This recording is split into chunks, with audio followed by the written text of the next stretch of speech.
네, 시청자 여러분 안녕하십니까. 여기는 광화문 동합연세점 앞 국민혁명당 정책홍보 생방송 현장입니다.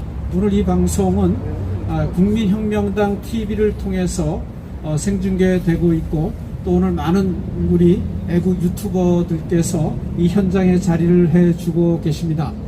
아직 방송에 들어오지 않으신 분이나 또 다른 방송에 계신 분들, 우리 국민혁명당 TV로 들어오셔서 저희들의 생방송 현장을 보시면서 많은 응원을 부탁드립니다. 오늘 참 날씨가 좋습니다. 가을 하늘이 아주 맑고 또 바람이 불어서 참으로 우리 국민혁명당과 더불어 앞으로 이 더불어라는 말을 쓰면 안 되는데, 이 좋은 말을 이상한 사람들이 가져가가지고 말이죠, 언어 사용에 참 제한도 받고 있습니다. 베러 투게더, 우리 함께 좋아지는 그런 세상을 우리 국민혁명당이 만들어 가는데, 오늘은 지난주에 이어서 언론중재법이 아주 심각합니다. 이 문제를 오늘 다시 한번 다루고, 그리고 오늘 그 청년 실업을 중심으로 한 우리 당의 주요 정책을 가지고 방송을 하도록 했습니다. 오늘도 역시 여러분들의 적극적인 또 지지와 여러분들이 좋아하시는 두 분의 우리 당직자분들 나오셨습니다. 우리 먼저 이현재 홍보위원장님 옆에 나오셨습니다. 네. 네, 감사합니다. 우리 미남, 훈남, 우리 구조아 대변인 나오셨습니다. 네, 감사합니다. 자, 그러면 지난주에 저희가 처음으로 그 언론중재법에 관해서 방송을 했을 때 아주 반응이 참 좋았습니다. 그리고 현재 기자분들께서도 이런 문제를 직접 우리가 생방송을 통해서, 유튜브를 통해서 중계하는 모습들을 보면서 참 그들이 갖고 있는 기자이면서도 말하지 못하는 그 안타까운 현실 앞에서 저희들에게 고맙다는 인사를 하신 기자분들도 계셨는데, 오늘은 우리 이제 이 문제가 이제 새로운 또 그 국면에 접어들었어요. 무엇보다도 먼저 이례적으로 그 유엔의 의사 표현의 자유 특별 보고관인 아이린 칸 보고관이 이례적으로 우리 정부의 성명서를 보냈고, 그리고 또 여야 합의를 통해서 이제 26일까지 합의를 해서 27일 본회의 통과, 이런 그 정책의 수순을 밟고 있는데, 우선 먼저 우리 구조아 대변인 통해서 아이린 칸 유엔 의사 표현의 자유 특별 보고관이 보낸 그 서한의 중요한 내용이 무엇인지 하나씩 우리가 좀 설명을 듣도록 하겠습니다. 네, 우리 언론중재법이 얼마나 문제가 많으면 유엔까지 나서서 이 대한민국의 언론 독재, 언론 통제를 직접 언급하고 나서는 네. 이런 국제적 망신스러운 일이 뻗쳤습니다. 네, 이게 문재인 정권의 현실입니다. 네. 사실 유엔에서 이번이 처음이 아니죠. 네. 언제 또 있었습니까? 지난 대북전단 관련해서 그렇죠. 예. 무슨 남북교류협력법으로 이 대북전단을 날리면 그 자체로서 처벌을 합니다. 네. 세상에 풍선을 날렸다는 이유로 처벌을 하는 나라가 어디 있겠어요. 그렇죠. 그때도 표현의 자유를 막을 수 있다. 네. 이번에도 표현의 자유를 막을 수 있다. 유엔이 계속 우리나라를 지금 지적하고 있는데, 문제가 걸리는 게 항상 표현의 자유, 여기서 계속 문제가 되고 있는데요. 네네. 지금 아이린 칸 유엔 표현의 자유 특별 보고관이 지적한 내용도 지금 우리 언론에서, 우리나라에서 내부적으로 문제 삼고 있는 내용과 똑같습니다. 네네. 언론중재법이 통과될 경우 정보의 자유와 언론 표현의 자유를 심각하게 제한할 수 있다. 네. 이렇게 이제 또 얘기를 했고요. 특히 또 뭐라고 했냐면 대선까지 언급을 직접 했어요. 아, 그렇군요. 유엔 보고관이 내년 3월 엄청난 사건입니다. 대선 기간, 그리고 선거를 앞두고 정보 접근과 사상의 자유로운 흐름이 특히 중요한 시기에 이런 우려가 커진다. 네네. 아예 대선을 직접 언급하고 나섰고요. 아주 이례적인 그 유엔 특별 보고관의 지적이 아닌가 이렇게 생각이 됩니다. 예, 그리고 손해배상 규모가 균형에 맞지 않는다. 과도한 손해배상은 언론의 자체 검열을 초래할 수 있다. 네. 헌법 21조에서 직접적으로 언론에 대한 검열은 인정되지 않는다라고 네네. 얘기를 하고 있는데, 네네. 이 당연한 얘기를 우리가 왜 유엔을 통해서 들어야 됩니까? 네네. 헌법에 있는 내용을. 그러게 말입니다. 그리고 또 한 가지 또 중요한 얘기했죠. 언론인들이 이와 같은 유죄 추정을 반박하기 위해 취재원을 누설하도록 강요받을 수 있고, 네네. 이것은 언론 자유에 중대한 위협이 된다. 네네. 이렇게 직접 설명을 해줬는데 네. 이런 설명을 해주는 사람이 우리나라에 별로 보이지 않아요. 예, 예. 유엔에서만 얘기하고 있고. 네, 네. 어제 또 문재인이 뭐라고 했습니까? 가짜 뉴스가 전 세계적으로 유행하고 있다. 네. 이 언론중재법의 핵심은요, 네. 가짜 뉴스가 아닙니다. 네. 여러분들, 이 언론중재법을 주장하는 사람들이 항상 얘기하는 게 가짜 뉴스 막아야 된다. 이걸로 지금 꼬시고 있거든요. 네. 근데 가짜 뉴스는 원래 처벌이 됩니다. 명예훼손죄로. 예, 예. 그리고 손해배상도 충분히 이루어지고 있고. 근데 문재인이 가짜 뉴스가 유행한다고 하면서 백신 얘기를 또 갑자기 해요. 백신 미접종이 가짜 뉴스 때문이다. 아, 우리나라에서 가짜 뉴스 제일 많이 나오는 데가 어디입니까? 저기 아닙니까? 저기 보이죠? 네, 네. 예. 그리고 가짜 뉴스 제일 많이 말하는 사람이 이 사람이잖아요. 예. 본인이 무슨 가짜 뉴스를 어쩌고 얘기를 해요. 네. 아 참. 이게 참 우리의 현실이 이렇게 국제사회, 유엔으로부터 이런 의사 표현의 자유를 지적받을 정도로 우리 대한민국 언론의 자유와 표현의 자유, 그리고 정치적 의사결정의 자유로운 것이 헌법에 보장되어 있음에도 불구하고 이 문재인 정권은 그 모든 것을 언론에 재갈을 묻혀서 그것을 막음으로 인하여 가지고 자신들의 치부를 감추고자 하는 이러한 그런 무자비한 폭력 정치를 이 백주 대낮에 테러하듯이 하는 것이 문재인 정권 아닙니까? 그렇습니다. 네, 이런 정권에 이제 이 문제가 사실은 국제 인권, 이 국제 언론 기준의 그 수준에 맞춰라. 아이린 칸의 보고에도 이제 그런 게 핵심적인 사항 아닙니까? 예.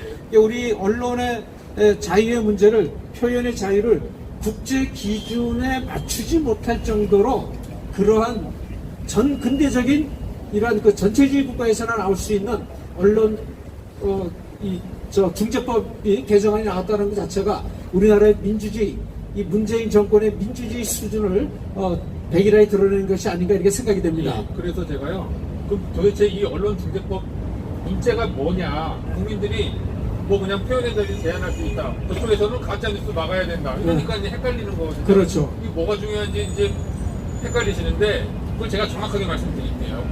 이 언론중재법의 문제 핵심은 입증 책임의 전환입니다. 네네. 입증 책임 전환. 손해배상 사건에서 입증 책임은 원고가 부담한다는 게 그건 전 세계적인 원칙이에요. 네네. 그러니까 고의, 상대방, 피고의 고의 내지 과실을 원고가 입증해야 되는데 네. 언론중재법에서는 일정한 경우에 입증 책임을 전환해서 네. 고의와 중과실을 추정을 해주고 네. 언론사가 자신의 무과실을 선의 무과실을 입증할 수 있도록 입증해야만 하도록 네. 그렇게 전환을 했는데 사실 선의 무과실 입증은 굉장히 어렵거든요. 네네. 그러면 왜 이걸 전환해 줬느냐? 일정한 경우에 입증 책임을 전환하는 법이나 판례가 우리나라에도 존재를 하긴 합니다. 네네. 언제 존재하냐면요, 원고가 도저히 피고의 고의나 과실을 입증하는 것이 현저히 불가능할 때 네. 전환해 주는 게 있어요. 예를 네. 들면 제조물 책임법에 있습니다. 네네. 자, 예를 간단하게 설명해 드릴게요. 집에서 텔레비전이 갑자기 폭발합니다. 폭발해서 사람이 다쳐요. 네. 그럼 손해배상 해야 되잖아요. 네. 그런데 그 상황에서 TV 보던 사람이 이 텔레비전에 제조물상에 하자가 있다라는 것을 입증할 수가 있겠습니까? 어렵죠. 입증할 수가 없어요. 그 기계를 어떻게 합니까? 그러게요. 그런 경우에 이게 터졌다라는 사실 자체로 이 제조물의 하자를 추정해주는 규정이 있고요. 네네. 판례가 인정해주는 대표적인 게 의료과실입니다. 네. 치료를 받거나 수술 도중에 환자가 다치거나 사망을 했을 때 네네. 그럼 손해가 발생했잖아요. 그렇죠.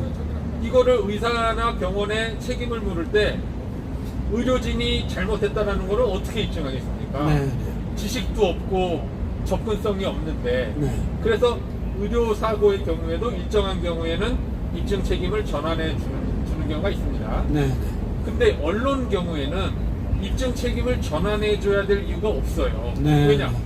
그 기사 자체가 증거고 네. 이 기사 자체에 문제의 핵심이 다 나와 있습니다. 네. 그래서 그 기사만 가지고 소송을 하면 되는 것이에요. 그렇죠. 입증 책임을 전환해줄 이유가 없습니다. 네. 네. 예, 그래서 이거는 입증 책임 전환을 할 이유가 없다라는 것과 예. 이렇게 입증 책임을 전환을 해주는 그런 사유 중에서 왜곡 보도, 조작 보도라는 게 있는데 네.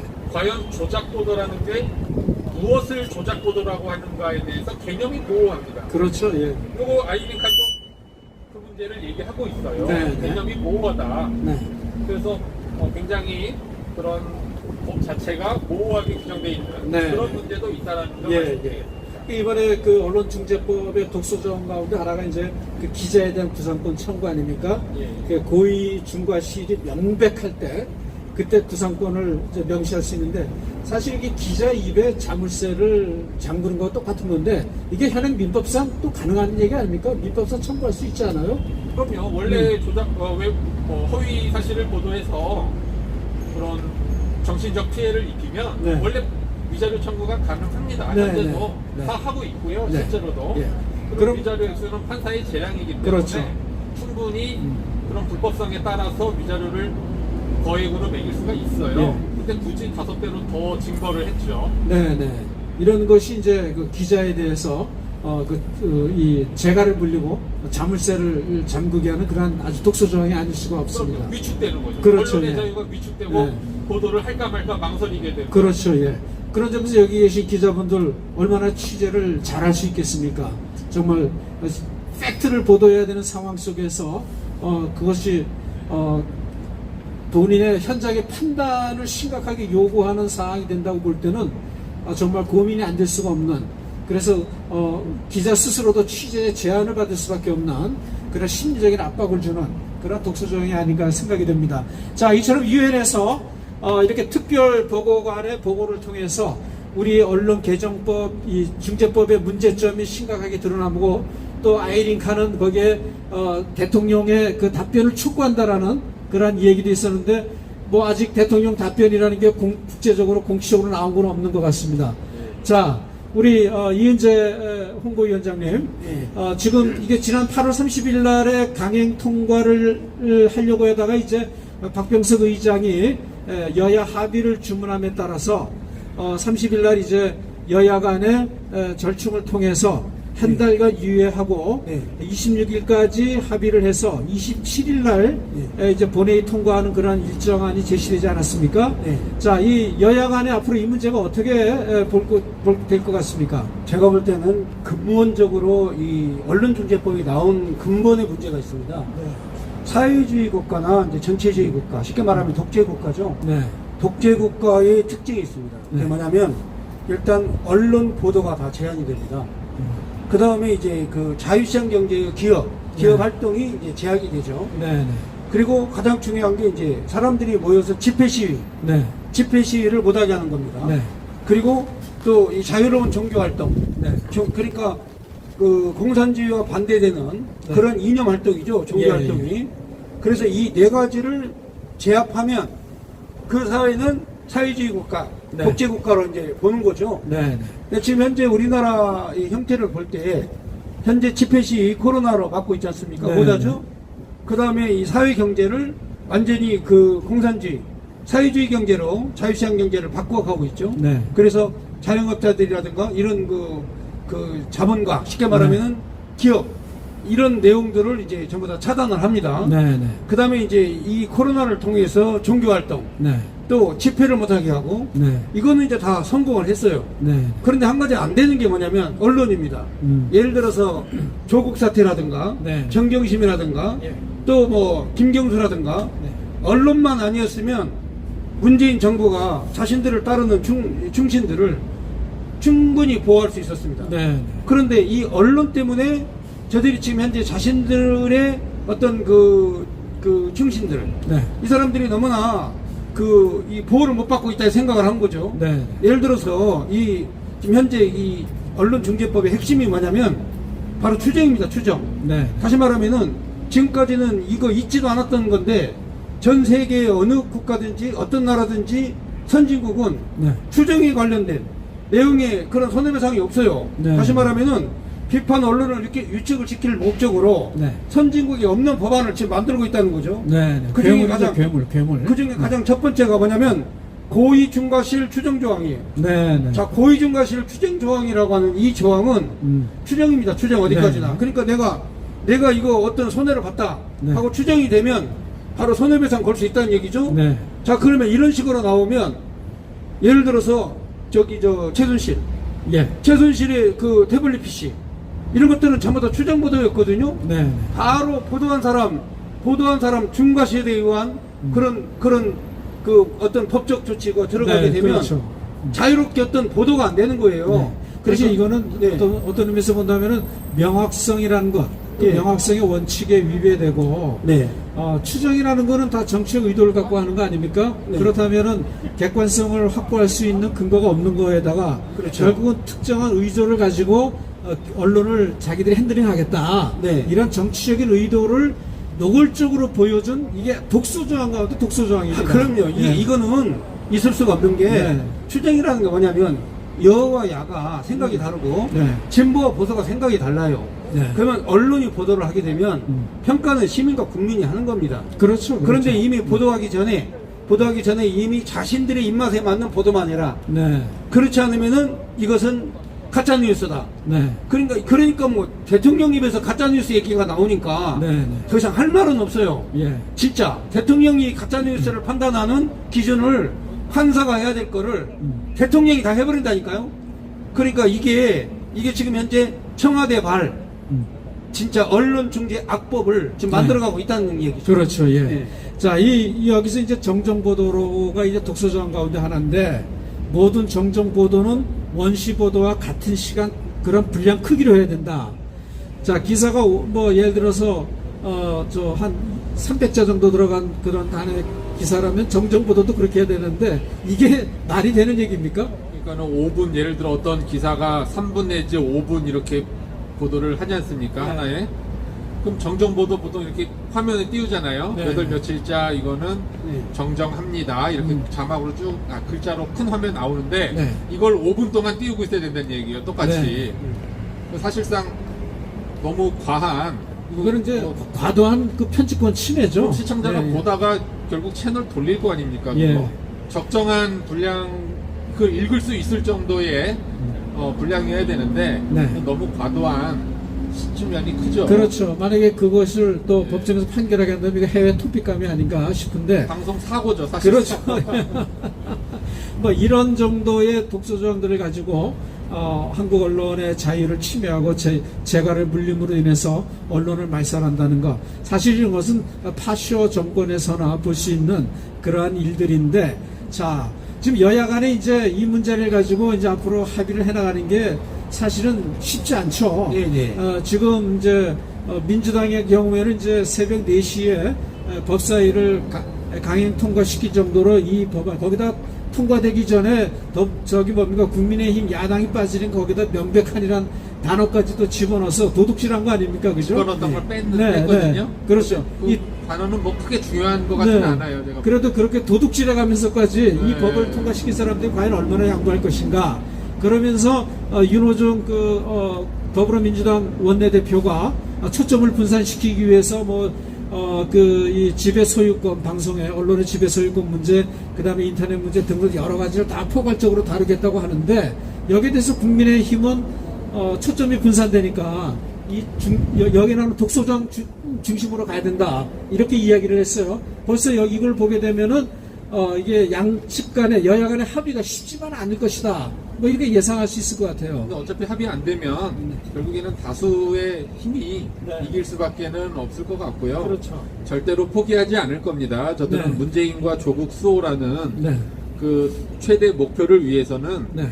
뭐 수단과 방법을 가리지 않을 거기 때문에 예, 뭐 예. 유엔이 뭐라고 하든 네. 예전에도 유엔이 대북전단에 대해서 지적을 했지만 뭐 전혀 무시하지 않았습니까? 이 사람들은 유엔의 말보다는 북한의 김정은의 말을 더 잘 듣잖아요. 그럼요. 그걸 전혀 신경 쓰지 않고 본인이 나중에 한 번 더 국회의원을 할 수 있다면 뭐 무슨 짓이든지 네. 국가가 어떻게 되든 말든 네. 상관하지 않고 밀어붙일 게 뻔합니다. 예. 자, 우리 이은재 홍보위원장님. 네. 자, 이제 여야 간에 이제 합의가 합의를 보는데 이게 중간에 추석도 있고 해가지고 네.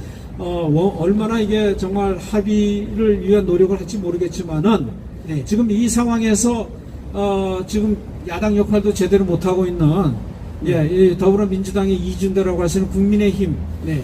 뭘 해야 됩니까? 이 사람들이 지금 할 수 있는 게 뭡니까? 지금 이 내용을 좀 자세히 알아야 될 게 뭐냐면 지금 현재 여당에서도 네. 집권당에서도 언론중재법을 반대한 사람이 있습니다. 네, 반대한 사람들이 다수 있어요. 네, 근데 이번에 그 소위원회를 통과하면서 16명 중에 네, 9명이 출석해가지고 네, 16명 중 9명이 과반수가 넘죠. 네. 9명이 그냥 새벽 4시에 날치기로 보내버렸거든요. 네. 그러면 뭐가 두렵고 이게 뭐가 문제가 있길래 그렇게 새벽에 날치기로 9명에서 힘으로 밀어붙이느냐 이거를 좀 따져봐야 됩니다. 네. 일단은 이 내용의 핵심이 뭐냐면 일단 문재인 정권에 대한 그런 재집권 연장이거든요. 네.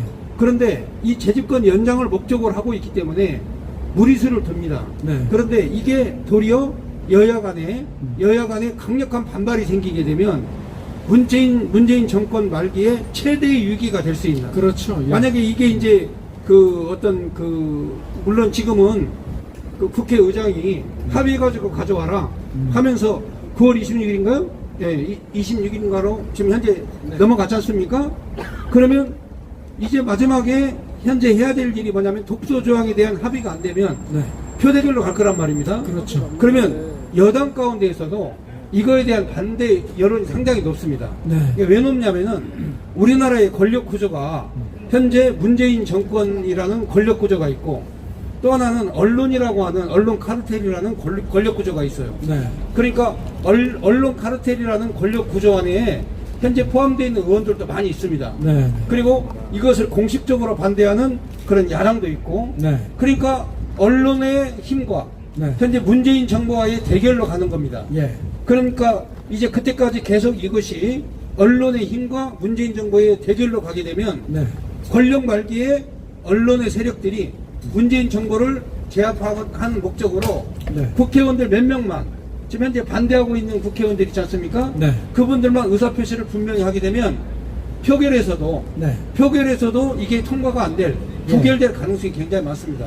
근데 그게 이제 네. 쉽게 이루어질까 하는 의구심이 생기는 게 네. 이 정권 말기라고 하지만은 그러나 지금 현재 여야 간의 대통령 예비 후보들 간의 이런 관계를 보게 되면은 우리가 내년 대통령 선거가 3%에서 5%의 치열한 접전이 이루어진다 그러면 이 더불어민주당에서 언론중재법에 대해서 자기는 반대하지만은 그러나 정권 창출에 대해서 역할하지 못한다거나 만약에 이번에 반대 라인에 서게 되면은 물론 반대해서 이게 안 넘어가려면 과반수 이상 그 찬성이 되려면 무려 20명 이상이 여기서 이탈을 해야 돼요. 근데 이게 과연 될까 하는 어려운 문제가 있고 그 다음에 동시에 6월에 지방선거가 있어요. 6월 1일에 그러면은 현재 의원들 가운데서 또 지선에 관심 있는 사람이 있을 수도 있고 내후년에 총선이 있고 이게 공천권과 다 연결된 문제라 네. 이게 정권 말기에 아직도 자기네가 무너진다고 생각하지 않는 상황에서 과연 지금은 반대 의사를 밝히는 것은 조금 더 개정을 해라 라는 전략적 차원에서 이들이 압력 반대 의사를 하는 것이지 만약에 이 여야 합의가 안 된 상황 속에서 단독 통과를 한다 할 경우에 과연 그런 의원들이 네. 반대표를 던질 수 있을까? 네. 예. 아니 어떻게 독소나 보세요? 독소나 마나 이게 다 독소예요. 다 독소라 입증 책임 전환 자체를 없애야 되고 그렇죠. 예. 이거 뭐 독소 조항만 하겠다 이거 자체는 말이 안 되는 거고요. 그렇죠, 예. 이게 통과가 되면 언론들이 과연 말을 들을까요? 이 좌파 언론들도 과연 여기에 승복하고 그럼요. 예. 깨갱할까요? 지난번에 국회 앞에서 그러지 않을 겁니다. 6개의 국내 가장 큰 언론 단체들이 공동으로 기자회견을 하면서 뭐라고 얘기했냐면은 이 법이 통과되면 우리는 이 투쟁을 해서 이것을 폐지시키겠다. 그러니까 언론이 이렇게 되면은 모든 언론이 앞으로 모든 이 선거 과정에서 이 정부에 대한 비리를 들춰내면서 자발적으로 이 정권이 무너지는 폭로에 어떤 그런 것에 언론이 앞장설 수 있는 그런 가능성도 있고 그 다음에 이미 8월 30일 날 여야 간에 합의를 해서 안건을 올려라고 할 때 그때 이미 언론 단체에서 관계자가 기자회견하면서 뭐라고 했냐면은 기대할 게 더 이상 없다. 이거 합의될지도 없다. 그래서 우리는 끝까지 투쟁을 하겠다라는 이제 이야기를 했어요. 지금 제가 아까 그 말씀 드리는 건 문재인 정권을 타도하는 방법에 있어서 네. 불씨를 지피고 그 다음에 불을 질러야 되거든요. 네. 그게 이제 선거입니다. 네. 그러니까 선거는 이 국민들이 불이 나야 돼요. 예. 열불이 터져야 되는 거죠. 그러면 어떻게 해야 되느냐? 언론의 파워를 인정해주고 네. 문재인 정부와 싸우게 만드는 거예요. 그러니까 이제 문재인 정부가 만약에 이걸 강제적으로 통과했다. 그러면 바로 대선에 영향을 받습니다. 그렇죠. 예, 보호를 예. 받는 것이 아니라 네. 언론의 공격을 받아요. 네. 그래서 언론사들이 계획을 세웁니다. 네. 문재인 정부가 현재 강압적으로 이걸 통과시킨다면 네. 언론의 관계자들은 네. 어떻게 해서든지 간에 대통령을 바꿀 거라는 거죠. 자신이. 그렇죠. 예. 그리고 입법 초기 과정에서 이걸 무산시켜버리고 그 다음에 지방선거와 내년 국회의원 선거를 승리를 해서 네. 이 법을 다시 무산시켜버리면 된다는 거예요. 네, 네. 그게 언론 관계자들의 전략이에요. 예, 예. 그러니까 그걸 공개를 한 거예요, 그거를. 네, 네, 그렇죠. 그러니까 하려면 해봐라 이거예요. 그렇죠. 이번에 통과해도 그러면 이제까지 우리 언론이 이 정권 유지에 도와줬는데 네. 이제부터는 반대편에 서겠다는 거죠. 그렇죠. 한번 해보자는 거죠. 이번 그게. 기회를 통해서 네. 이번 네. 지난 문재인 4년 동안에 언론의 이 친정부 언론들 때문에 우리가 얼마나 또 왜곡된 그런 그 뉴스를 봐야 되고 또 이 보수 정권의 어떤 어려움들을 많이 겪지 않았습니까? 자, 이번 일을 계기로 해서 앞으로 이 정부와 친화적 관계를 가졌던 좌파 언론들이 아주 보여줄 그런 태도를 우리 이은재 홍보위원장님께서 이제 좀 말씀을 하셨는데 우리 구 대변인께서는 이 문제를 또 어떻게 또 바라보시는지요? 네, 정말 뭐 통과하라면 해봐라 이런 생각 갖고 있고요. 네. 그런 좌파 언론들을 응원해주고 싶어요. 아, 절대 그렇군요. 여기에 굴복하지 말고 네네.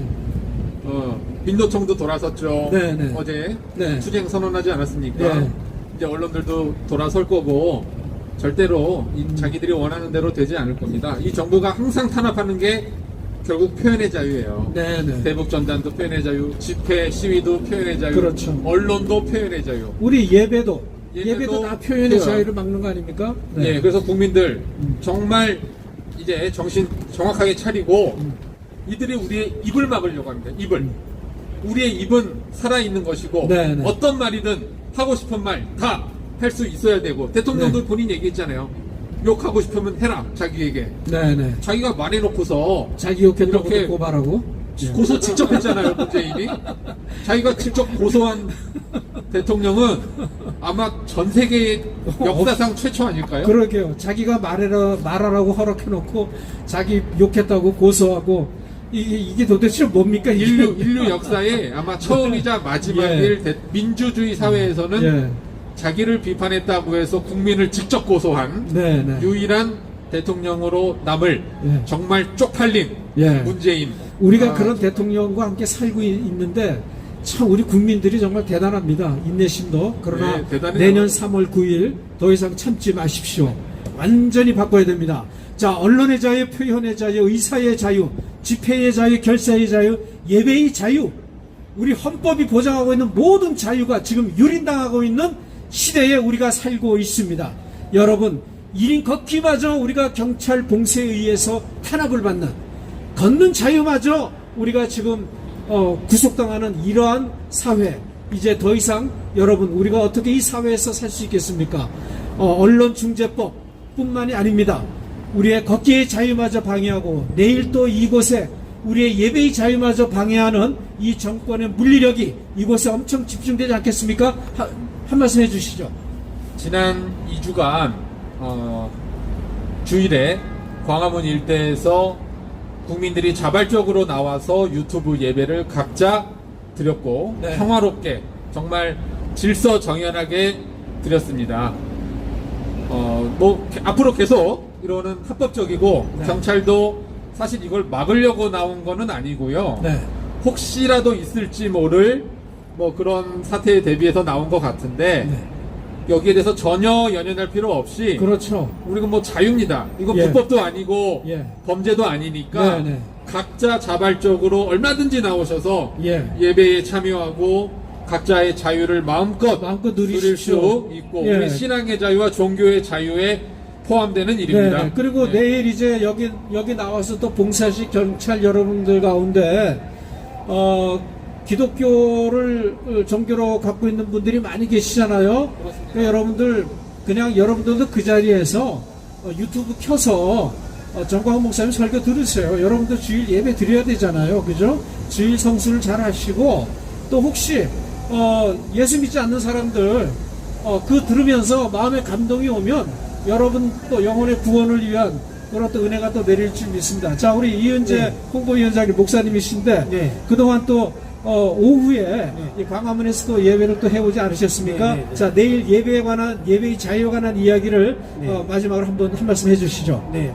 지금 한국 교회가 그 최대 위기를 맞고 있습니다. 네, 그렇습니다. 대한민국 이 조선 반도에 기독교가 들어온 지 130년 됐는데 네, 네. 지금처럼 제약을 받는 적은 한 번도 없었습니다. 그렇죠. 네. 그러니까 북한 그 사회주의 체제, 북한 김일성이 지배하고 있는 북한을 제외하고는 네. 남한에서 이런 일이 생길 거라고는 상상도 못했습니다. 네, 네. 그래서 이렇게 예배가 제한되고 예배가 중지되고 심지어는 설교를 혼자 해라. 네. 뭐 예배를 몇 명만 드려라. 성경책은 더러우니까 만들지 마라. 찬송도 부르지 마라. 이런 그런 주장은 도저히 용납할 수 없는 대응이거든요. 그렇죠. 그렇죠. 그런데도 불구하고 예를 들어서 절간에 목탁을 만지지 마라. 그다음에 저기 저 성당의 영성체에 있어서 떡을 나누지 마라. 이런 얘기는 안 하거든요. 네, 꼭 맞습니다. 교회에 대해서만 이제 이런 강제 조항을 세우는데 네. 교회 목사님들이 문제예요. 네. 이 정도 되면 그렇습니다. 교회 목사님들이 나서가지고 이제 일어나야죠. 그렇죠. 이거 네. 방역에 관련된 문제는 우리가 해결하겠다. 네, 네. 백화점과 같이 그다음에 자유롭게 대형마트와 얘기하시죠. 같이 그럼요. 우리가 방역 수칙을 준수하고 다중시설에서 감염이 되지 않도록 그럼요. 노력하다가 네, 방역은 개교회 중심으로 철저하게 방역하고 하겠다. 그리고 예배드리고. 방역이 여기서 만약에 방역이 실패해서 네. 감염자가 발생하게 될 경우는 교회가 교회가 책임지겠다. 책임지는 거죠. 교회가 네, 책임진다. 네. 우리 문 그럼요. 닫는다. 네. 이런 식으로 교회에 맡겨야 되는데 그렇죠. 현재 시스템이 정부가 교회를 통제하는 시스템으로 바뀐 거예요. 네, 네. 참 그래- 비참한 현실입니다. 그래서 가만히 보면 광화문에 이번 주일날 오후에 나와야 될 성도들 또 오늘 우리 걷기운동에 참여할 우리 그 국민혁명당 당원들 네, 네. 자 이들이 해야 될 게 뭐냐면 쉽게 말하면 저항운동을 해야 되는 거죠. 네, 네. 이건 아니다 네. 라고 하는 저항운동이죠. 네.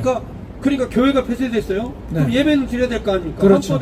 헌법 20조 바로 예배에 대한 자유가 있지 않습니까? 네, 네. 그러면 나와서 예배를 드리는 것조차도 막는다. 그 예배 방지법, 예배 방지, 예배를 방지하는 범죄 행위죠. 그렇죠. 예배를 금지하는 범죄 그래, 행위죠.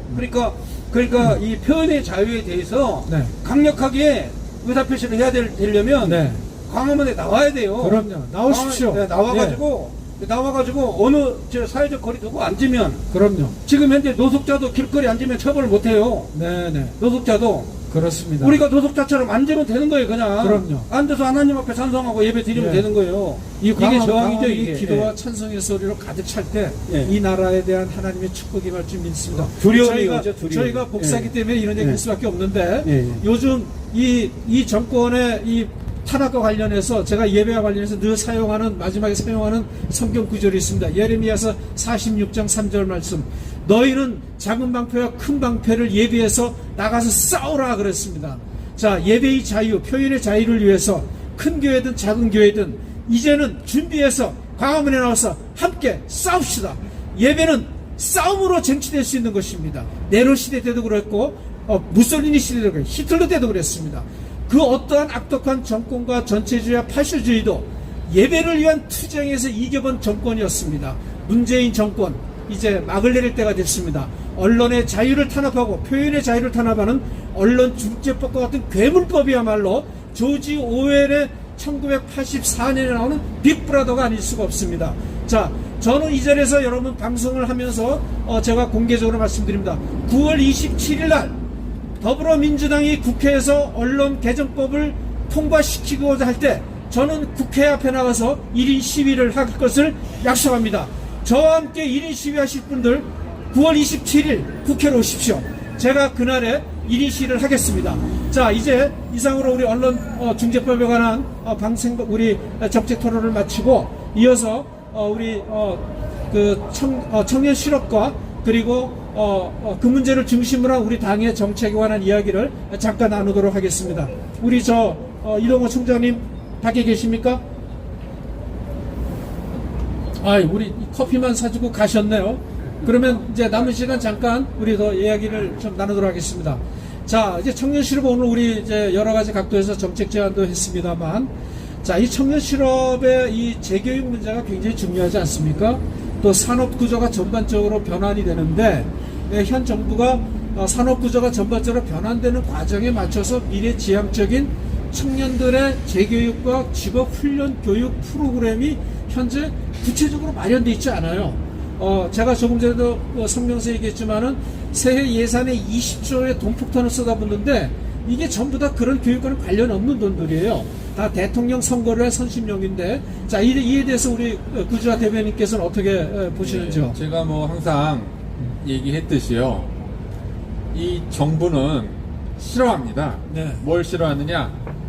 스스로 돈 버는 거를 싫어해요. 네. 그러니까 스스로 돈 버는 대표적인 게 자영업자와 기업이죠. 네.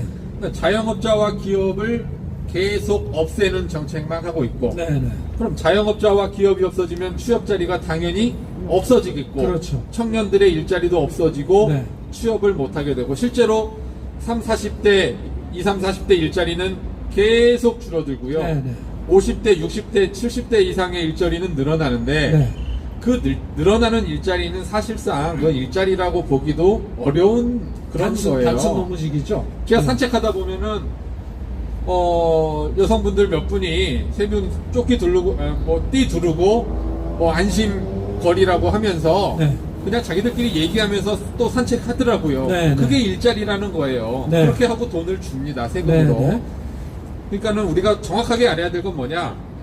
이 정부는 의도적으로 일자리를 없애는 겁니다. 네. 없애서 자신들이 주는 용돈, 생활비, 배급 받아서 네. 먹고 살아라.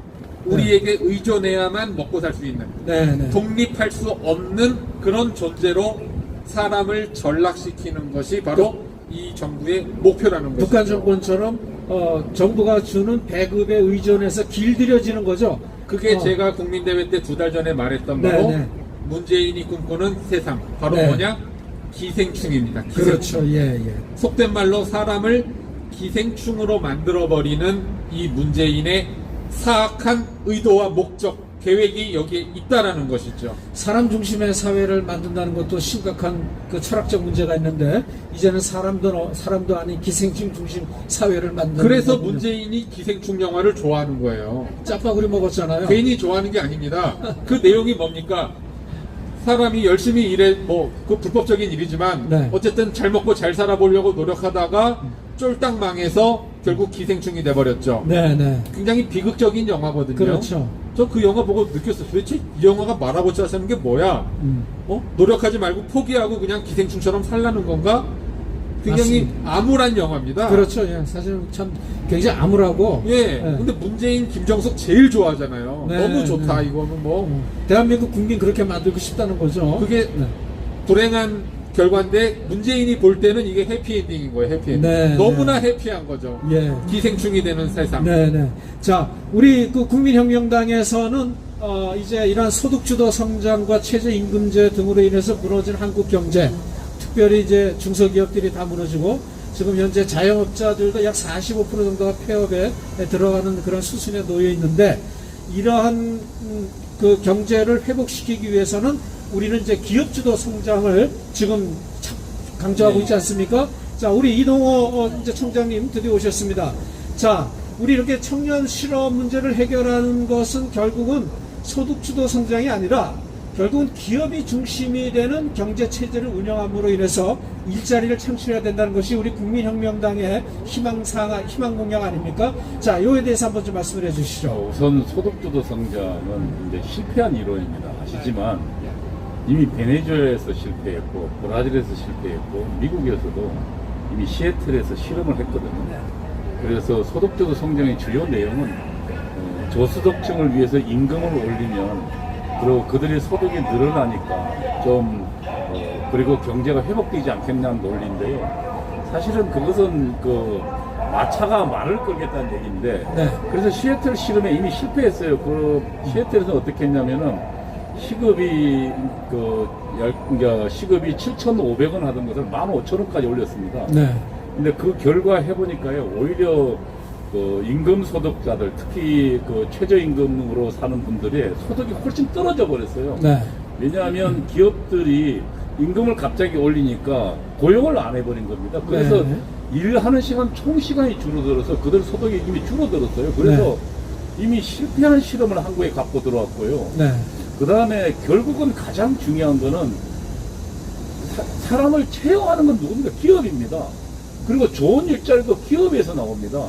우리 지금 국민혁명당은 기업주도 성장을 이야기하고 있습니다. 지금 현재 대한민국의 대기업이 현재 전체 근로자 한 2,400만 중에서 100만 명 정도에 달합니다.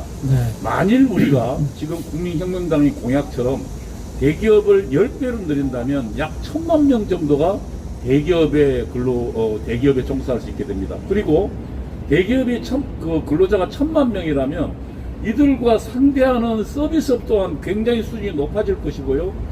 그 다음에 대기업에 하는 2차, 3차 벤더들도 수준이 높아질 것입니다. 그렇게 되면 사실상 그 전체의 소득이 약 한 5만 불 정도 이상으로 올라갈 것이라는 게 추계인데요. 네. 근데 그러면 어떻게 대기업을 10배를 만드냐?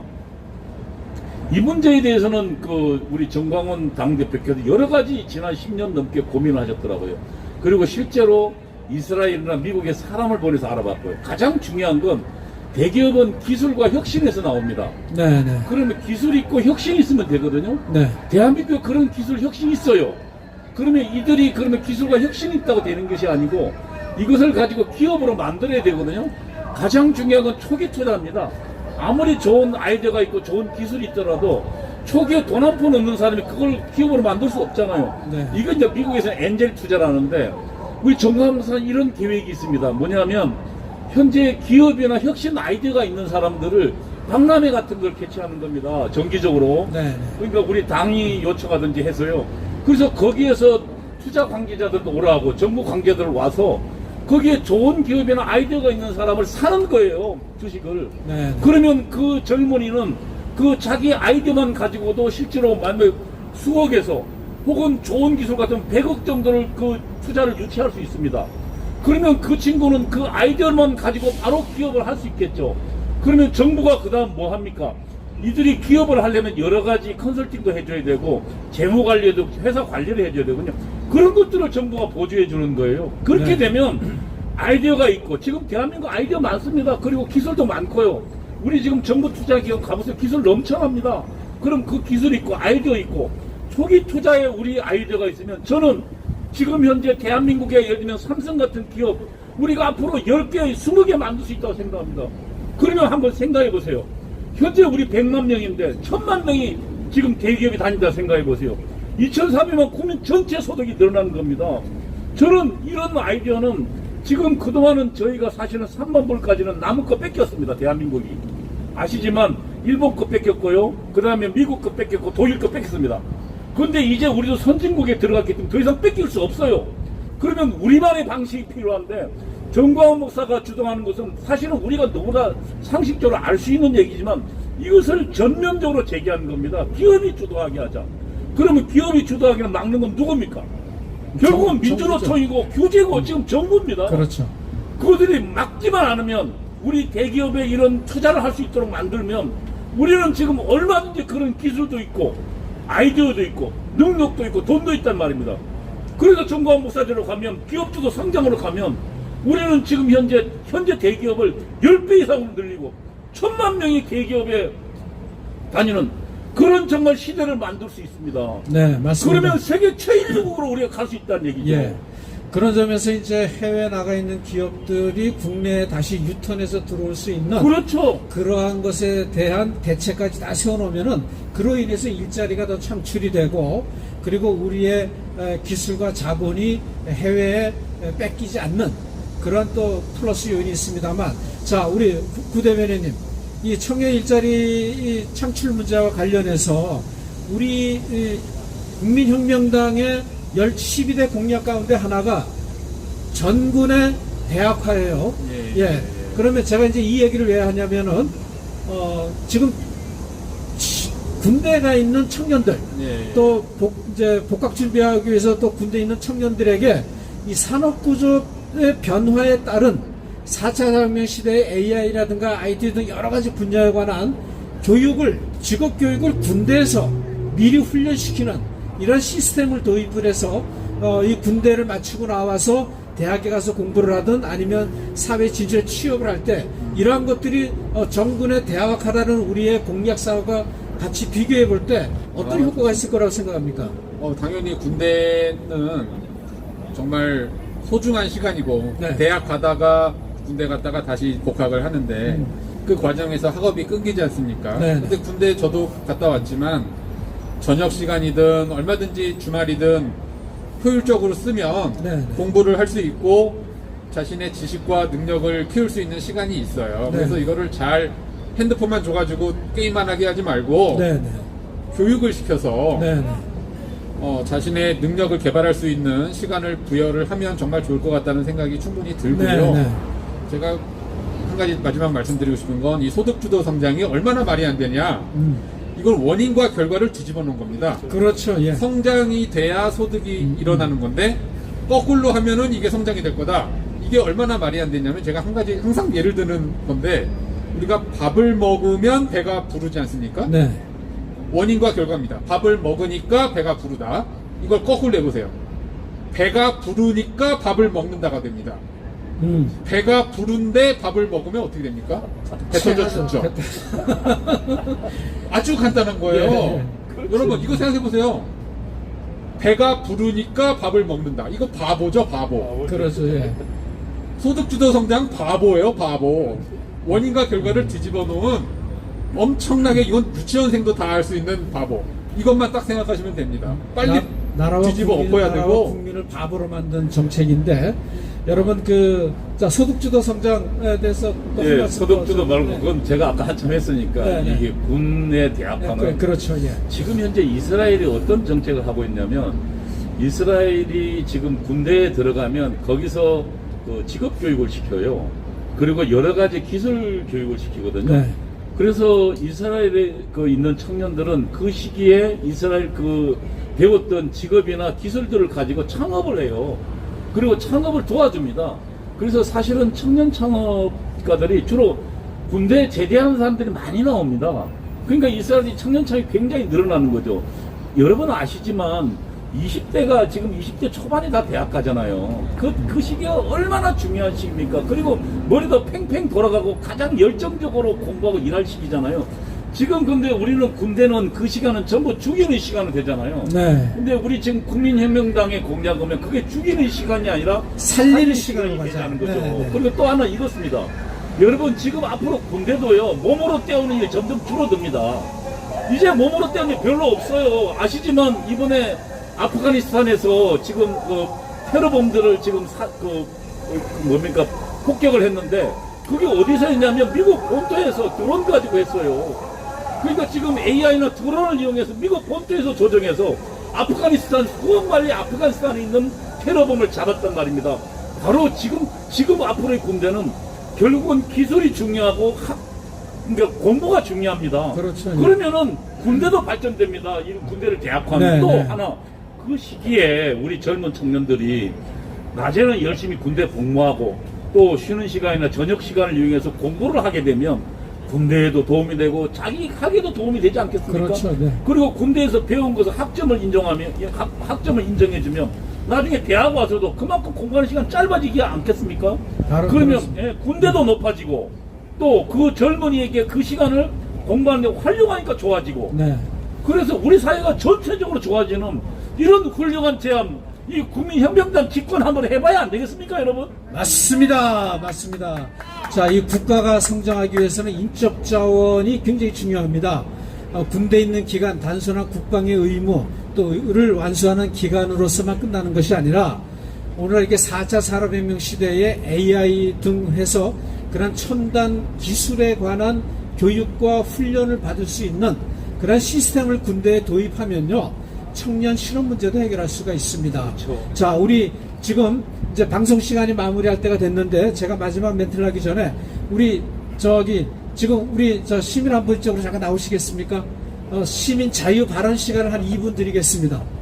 하시고 싶은 말씀 하세요. 어떤 분 한 분 나오시지 않겠어요? 아니. 네, 그럼 아직 준비가 안 돼 있으니까 이제 제가 마지막 마무리 발언하겠습니다. 언론중재법 반드시 막아야 합니다. 아까 말씀드렸듯이 9월 27일 날 국회 본회의 통과를 앞두고 있을 때 저는 1인 시위를 국회 앞에서 하겠습니다.